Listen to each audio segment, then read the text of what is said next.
This is lecture second of unit second class 9।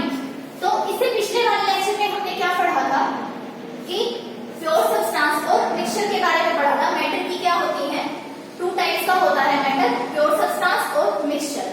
तो pure substance के फिर two types के फर्दर क्या, एलिमेंट्स और कंपाउंड्स। और मिक्सचर क्या था, मिक्सचर भी टू टाइप्स का था, होमोजेनियस और हेटेरोजेनियस मिक्सचर। तो हमने बेसिकली इनके बारे में क्या किया था, डिस्कस किया था। तो आज हम क्या है, जो प्योर सब्सटेंस का एक टाइप है क्या, एलिमेंट्स, उसके बारे में डिस्कस करेंगे। तो एलिमेंट्स भी तीन टाइप्स के होते हैं, metals, non metals and metalloids.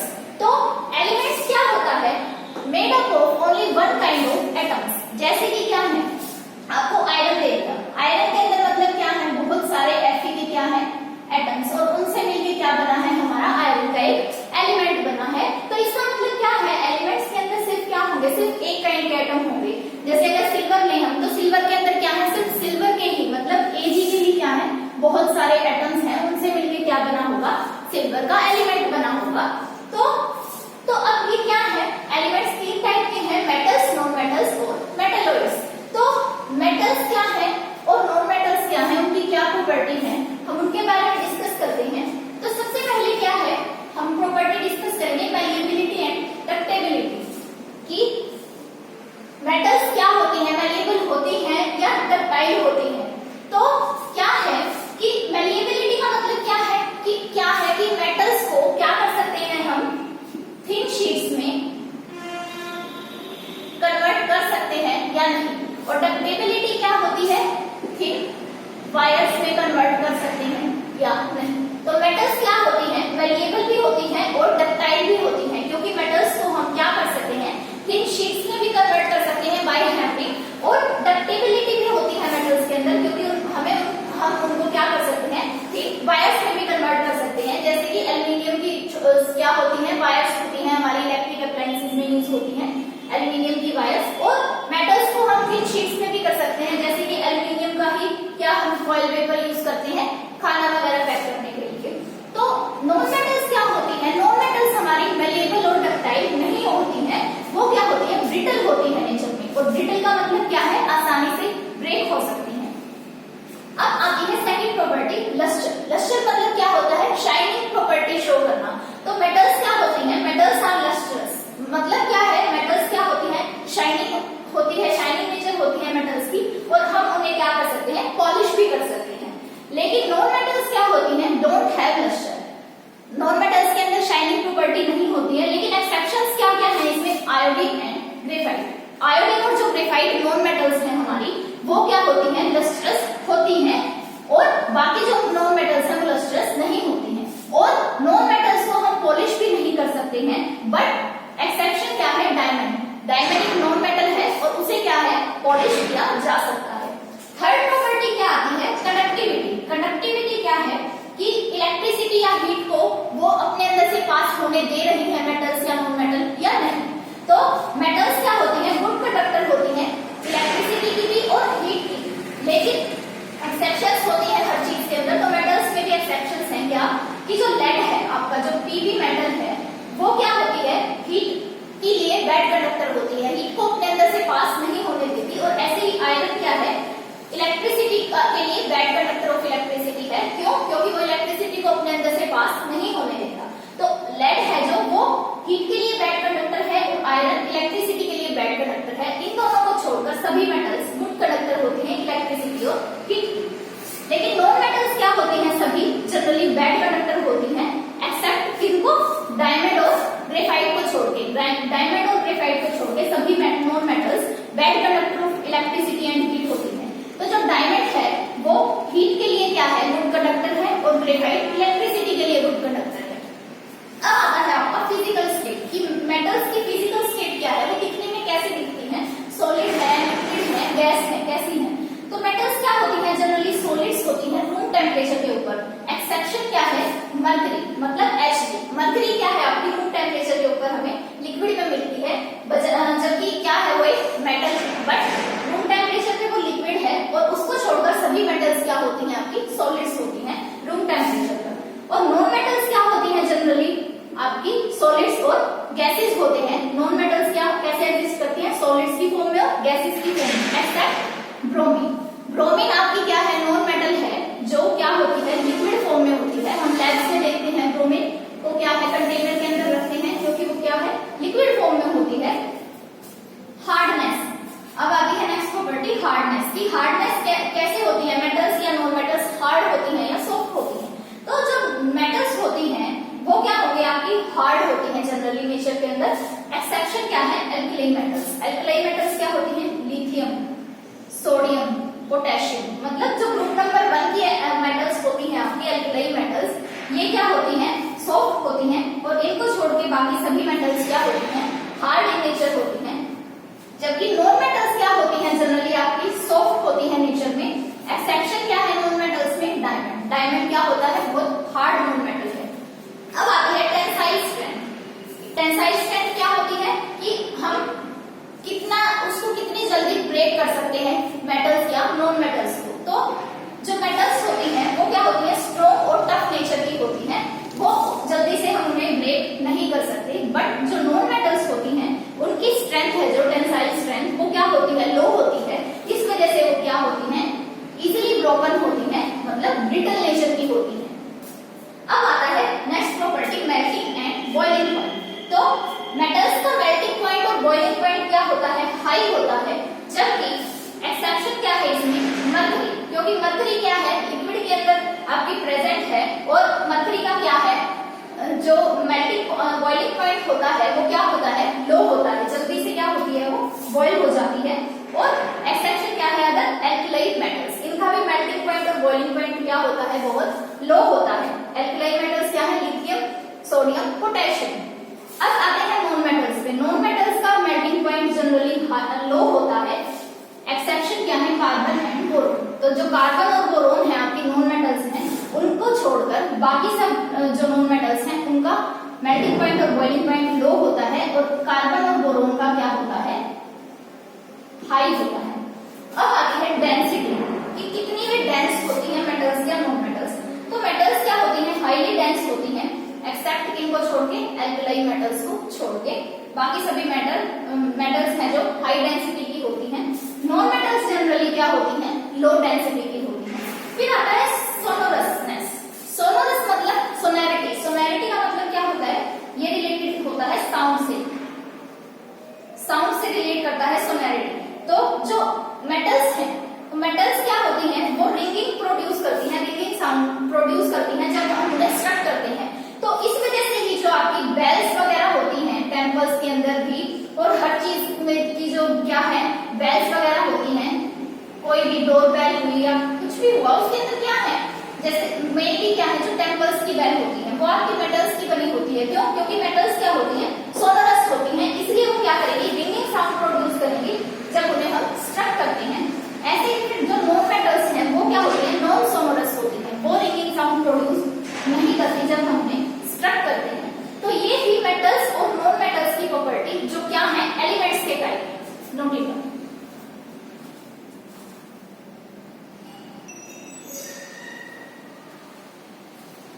So students, अब हम एलिमेंट्स की थर्ड टाइप डिस्कस करते हैं, मेटलॉइड्स। मेटलॉइड्स क्या होते हैं, these are the elements whose properties are intermediate between metals and non-metals। तो मेटलॉइड्स क्या होते हैं कि ना तो वो मेटल्स होती हैं ना वो नॉन मेटल्स होती हैं, लेकिन क्या होते हैं, उनके बीच में उनकी प्रॉपर्टी लाई करती है कि उनके बीच में थोड़ी सी तो मेटल्स की प्रॉपर्टी होती है उनके अंदर, और थोड़ी सी नॉन मेटल्स की प्रॉपर्टी होती है। तो जो मेटलॉइड्स हैं वो दिखते किसकी तरह हैं, मेटल्स की तरह, मतलब उनकी जो फिजिकल स्टेट होती है वो मेटल्स की तरह होती है, बट वो एक्ट कैसे करते हैं, नॉन मेटल्स की तरह एक्ट करते हैं। और क्या होते हैं, मेटलॉइड्स शाइनी होते हैं जो कि मेटल्स की प्रॉपर्टी है, ब्रिटल होते हैं जो कि नॉन मेटल्स की प्रॉपर्टी है, एंड गुड कंडक्टर ऑफ क्या होते हैं, इलेक्ट्रिसिटी होते हैं, इंटरमीडिएट, मतलब नॉन मेटल्स से तो क्या होते हैं, नॉन मेटल्स से क्या होते हैं, ज्यादा होते हैं, लेकिन मेटल्स से कम होते हैं, बीच में आते हैं मेटलॉइड्स। मतलब ये गुड कंडक्टर ऑफ इलेक्ट्रिसिटी होते हैं, लेकिन मेटल्स की कंडक्टिविटी से इनकी कम होती है और नॉन मेटल्स की कंडक्टिविटी से ज्यादा होती है।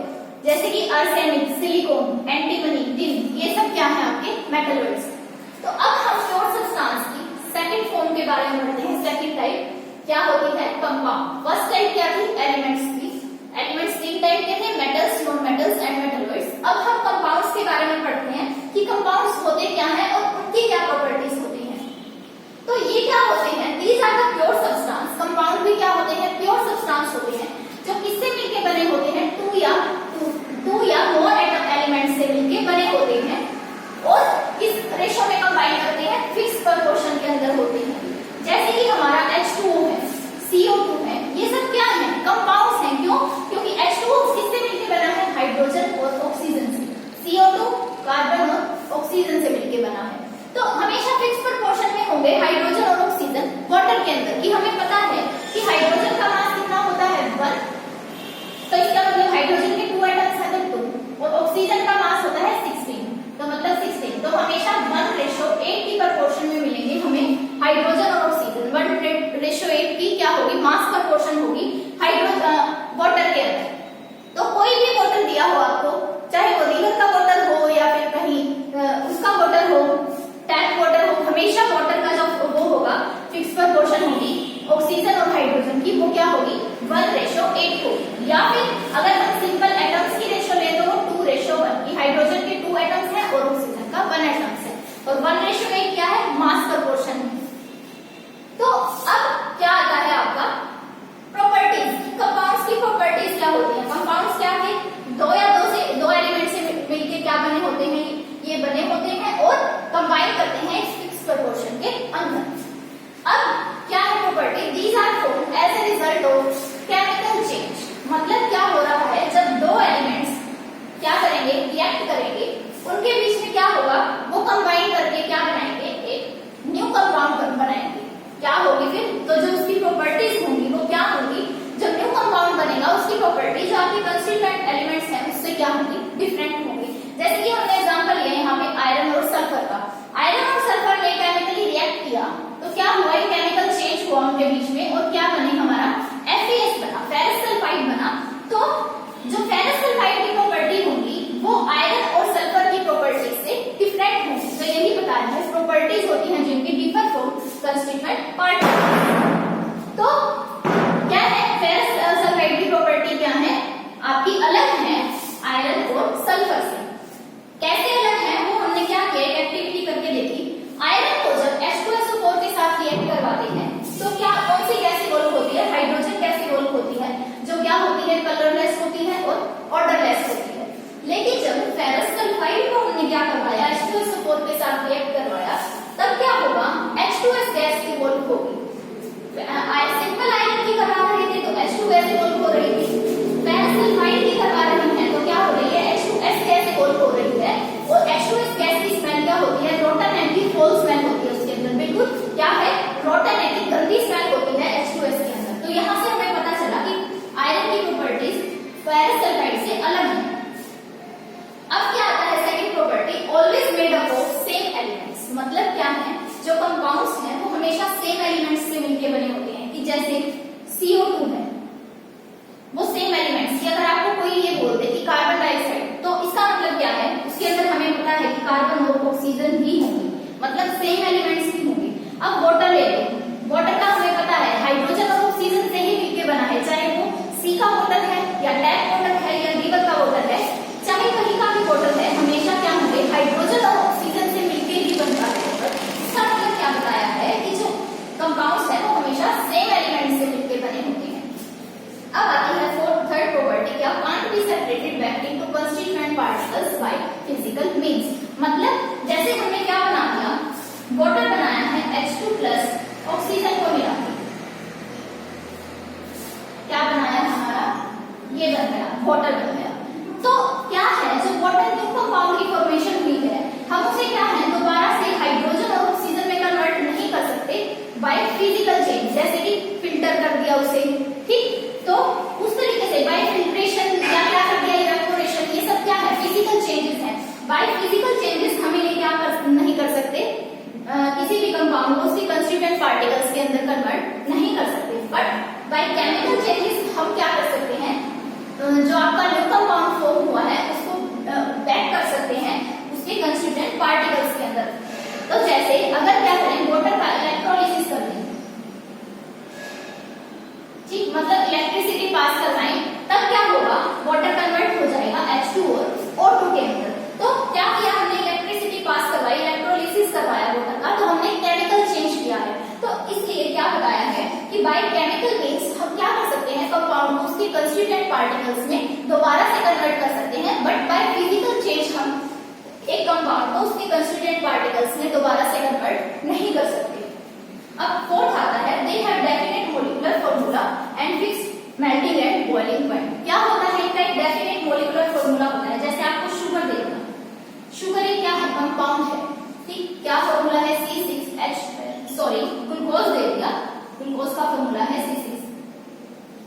ग्लूकोज दे दिया C6H12O6। ऐसे ही शुगर दे दिया, शुगर का क्या है, C12H22O11। तो इससे हमें क्या पता चल रहा है कि क्या है कि अगर आपको ग्लूकोज बोला है तो आपको पता है कि इसका मोलिकुलर फॉर्मूला हमेशा क्या होगा, यही होगा, और इसका एक फिक्स्ड मेल्टिंग पॉइंट और बॉइलिंग पॉइंट भी है। ऐसे ही अगर आपको शुगर बोल दिया तो शुगर क्या है, कंपाउंड है। इस वजह से हमें पता है कि अगर आपको शुगर दिया है तो आपको एकदम से इंस्टेंटेनियस क्या आता है, याद आता है कि शुगर का फॉर्मूला यही है। अगर और कोई यहाँ पे जरा सा भी चेंज करेंगे, इसका मतलब वो क्या होगी, वो हमारा शुगर नहीं होगा। तो मतलब क्या है, कंपाउंड्स होते हैं जो उनका एक फिक्स्ड मोलिकुलर फॉर्मूला होता है और फिक्स्ड ही उनका क्या होता है, melting point and boiling point होता है। Note it down.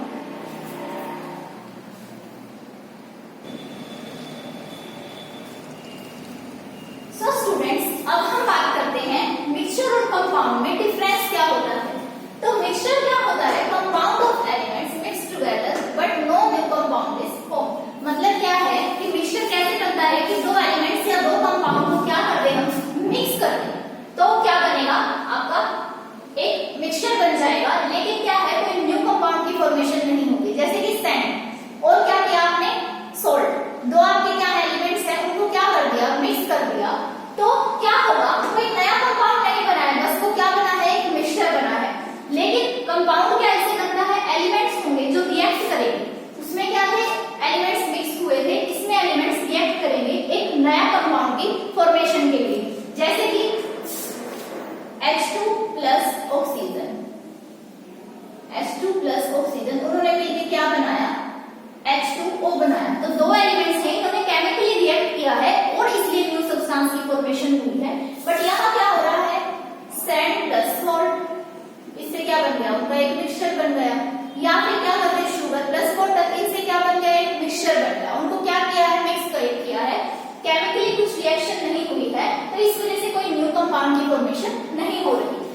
और क्या होता है, ये वेरिएबल कंपोजिशन के होते हैं मिक्सचर, बट जो है कंपाउंड उनमें क्या होती है, जो प्रपोर्शन होती है वो फिक्स प्रपोर्शन होती है। जैसे कि CO2 कार्बन और ऑक्सीजन से मिलकर बना है, लेकिन हमेशा कार्बन डाइऑक्साइड में क्या रहेगी, प्रपोर्शन बाय मास 12:32, मतलब कार्बन का 12 होता है, ऑक्सीजन का 16। अगर मास की प्रपोर्शन ना करें, एटम्स की भी ले सकते हैं, जैसे 1:2। लेकिन मिक्सचर में क्या होता है, कंपोजिशन वेरिएबल होती है। जैसे सैंड और सोल्ट को मिक्स किया, एक बार क्या किया, 2 ग्राम सैंड को 4 ग्राम में मिक्स कर दिया, एक बार क्या किया, 4 ग्राम सैंड को 2 ग्राम सैंड में मिक्स कर दिया। तो इस वजह से क्या है, वेरिएबल कंपोजिशन होती है। लेकिन CO2 में हमें पता है कि इनकी जो मास है वो क्या रहेगा, हमेशा कार्बन डाइऑक्साइड में फिक्स रहेगा। कोई भी कंपाउंड है उसमें क्या रहेगी, प्रपोर्शन फिक्स रहेगी। अब आता है थर्ड, मिक्सचर क्या होते हैं, shows property of constituent particles. Mixture में क्या होती है, कंस्टिट्यूएंट पार्टिकल्स की प्रॉपर्टी को शो करते हैं। लेकिन कंपाउंड्स में क्या है, कंस्टिट्यूएंट पार्टिकल्स की प्रॉपर्टी से डिफरेंट होता है। जैसे अभी हमने अभी पढ़ा था कंपाउंड्स के बारे में, आयरन और सल्फर का एग्जांपल लिया था कि आयरन और सल्फर जब रिएक्ट कर रहे हैं तो फेरस सल्फाइड बन रहा है, FeS बन रहा है। लेकिन आयरन और सल्फर से उसकी प्रॉपर्टीज क्या है, डिफरेंट है। फोर्थ क्या है, these are separated by physical change. Physical method से इनको क्या कर सकते हैं, मिक्सचर को सेपरेट कर सकते हैं। जैसे इवेपोरेशन हुआ, फिल्ट्रेशन हुआ, जैसे सैंड और सोल्ट को मिक्स किया है, ठीक, तो हम उसे क्या कर सकते हैं, सेपरेट कर सकते हैं। अगर वाटर और शुगर को मिक्स किया है उसे भी हम सेपरेट कर सकते हैं। डिफरेंट डिफरेंट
बनते हैं और क्या होता है केमिकल प्रॉपर्टीज के अंदर चेंज होता है। वो फिजिकल चेंज था इसलिए फिजिकल प्रॉपर्टीज में चेंज था, ये केमिकल चेंज है इसलिए केमिकल प्रॉपर्टीज में चेंज है। जैसे कि आयरन और रस्ट दोनों क्या है, आयरन के ही पार्ट है, मतलब आयरन की ही क्या है, दोनों सब्स्टिट्यूट हैं, लेकिन आयरन की प्रॉपर्टीज और रस्ट की प्रॉपर्टीज दोनों क्या होती है, डिफरेंट होती है। अब आता है सेकंड टेम्परेरीली स्टेबल, मतलब